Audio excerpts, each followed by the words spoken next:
Every person we meet carries a story, a past that has shaped them into who they are now. Now why do you say that? The way they laugh, the way they love, the way they act is all molded by the experiences they've had before. For Charlie, Sam, and Patrick, those pages of the past are already inked by painful memories and traumas. Yet still, fate brings them all together. This is their story, that how their past has made them who they are now. And in some small ways, it might be yours too. Charlie is a perfect example of how hard it could be to make friends when you feel like you're standing on the outside of the world looking in. He's quiet, observant, and at first even friendless. This is an equation that makes you almost a ghost in the crowded hallways of high school. Beneath his reserved character is an unresolved grief. A grief for a best friend who took his own life. A friend whose absence has left Charlie with the very question of, could I have done more? Well, guilt often weighs heavier than we realize, especially in the aftermath of suicide. It can manifest as constant self-doubt or even that nagging fear that we missed some critical sign.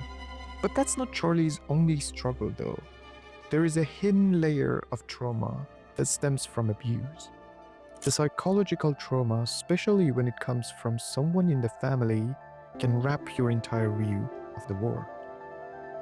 When the people who meant to protect you betray you and cause you pain, you learn to shrink. You learn to keep secrets, and even to doubt your own feelings. Yet, there's a spark of hope in Charlie. Deep down, he craves friendship. He wants to have that sense of belonging that can mend the cracks in his self-esteem. Charlie's journey begins in isolation, but soon, fate introduces him to two people who will change his life forever: Sam and Patrick. Oh my god, what is this song? Right? I have no idea. Have you ever heard this before? Never. Sam bursts onto the scene with an infectious energy. She dances, she cracks jokes, and also she has this brilliant smile. On the surface, she's the epitome of confidence. But when you scratch the surface, you'll find this young woman who suffered her own wounds from family neglect and emotional mistreatment. Sam's past has left her with a fragile sense of self-worth. This is not uncommon for the people who've experienced this treatment at home to question their value in the world. They might settle for relationships that don't honor their boundaries, or even accept scraps of affection because they believe that's all what they deserve. Sam has been with people who never really saw her. Yet, she's not a victim. She's a survivor taking charge of her own story. What sets Sam apart is her capacity for empathy. Instead of becoming bitter, she chooses kindness. When she recognizes Charlie's loneliness, she reaches out and offers what he desperately needs: the friendship. In a way, Sam sees parts of herself reflected in Charlie. It is through Sam that Charlie experiences his first real taste of acceptance. And it is in helping him that Sam begins her own path of healing. She learns that she too deserves genuine love and respect. Where Charlie is shy and Sam exudes a wounded kindness, Patrick is flamboyantly hilarious, the one that is the life of any party. With his quick wit and easygoing charm, he seems like the one who has it all figured out. But the truth is, Patrick's comedic facade hides a deep reservoir of pain. Patrick's secret relationship with Brad, who can't bring himself to be openly gay, has put him in a constant state of emotional limbo. There's this one guy. Queer as a $3 bill. The guy's father doesn't know about his son. So, he comes into the basement one night when he's supposed to be out of town.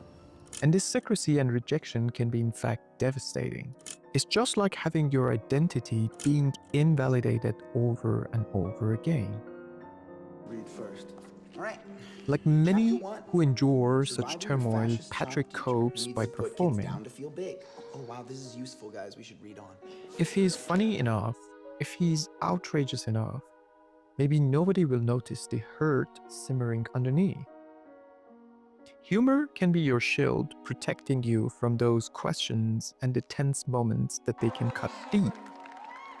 But even the strongest armor can crack. Patrick, too.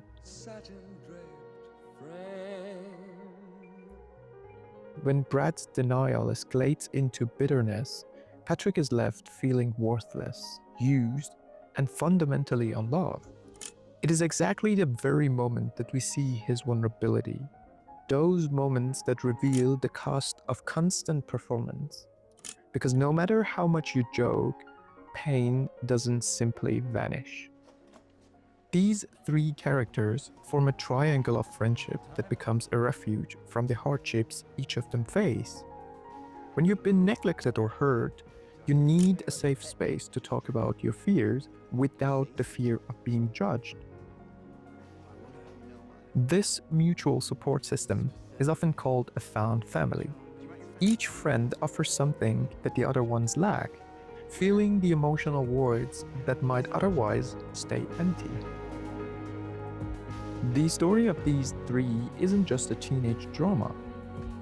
It's a universal commentary on how trauma, neglect, and self-doubt can shape who we are.